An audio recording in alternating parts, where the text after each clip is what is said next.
지난 23일 오후 강원도 인제의 한 신병교육대대에서 군기훈련, 이른바 얼차려가 실시됐습니다. 입대한 지 9일 된 훈련병 6명이 통상 20kg 무게의 완전군장을 한 채 연병장을 뛰었습니다. 당시 인제군 지역의 온도는 27도를 웃돌 정도로 기온이 높았습니다. 한 명이 쓰러졌고 병원으로 이송됐지만 이틀 만에 숨졌습니다.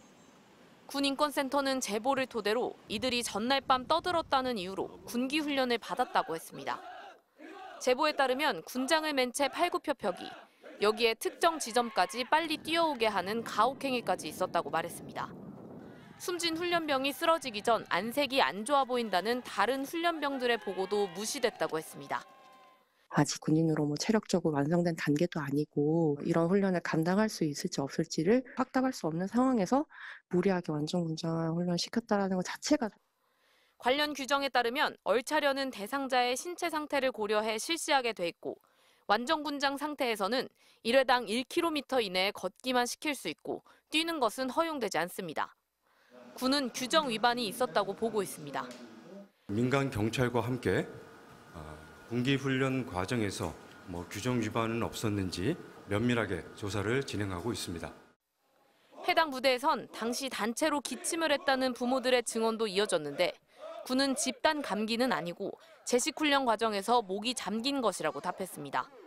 지난 21일에는 세종시의 한 신병교육대대에서 수류탄 투척 훈련 중 훈련병이 사망하는 등 육군 훈련소 사고가 잇따르고 있습니다. MBC 뉴스 조희영입니다. 이른바 군기 훈련을 받던 훈련병이 쓰러져 사망한 사건과 관련해 군인권센터는 건강 상태를 고려하지 않은 무리한 얼차려 부여로 병사가 사망한 사건이라며 철저한 수사가 필요하다고 주장했습니다.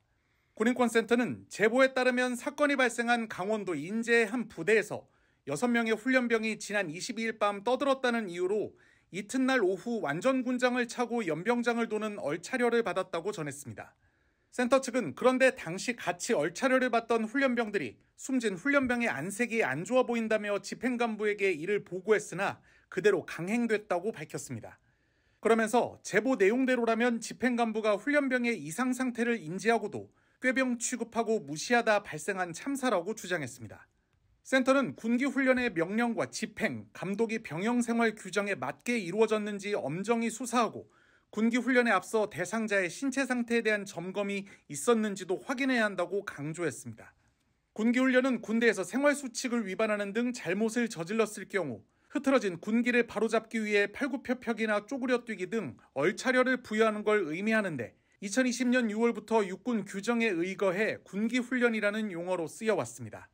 지난주 초 신병교육대에서 수류탄 훈련을 받던 훈련병이 숨지는 등 최근 육군 훈련병들의 사망사고가 있다는 것에 대해 정치권에서도 지적이 나오고 있습니다.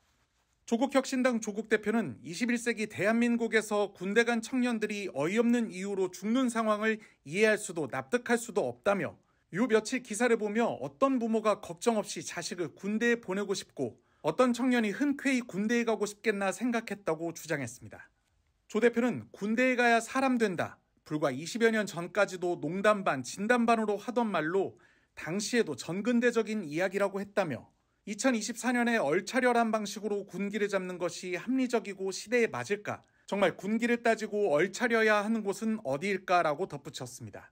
개혁신당 허은하 대표도 50만 병력의 그 정도 사망사고는 있을 수 있다식의 인식으로는 사고의 재발을 막을 수 없다며 구조적 원인을 파악해서 제거함은 물론 안이하게 대처한 책임자는 없었는지 책임 은폐 시도는 없었는지 철저히 살펴야 한다고 강조했습니다.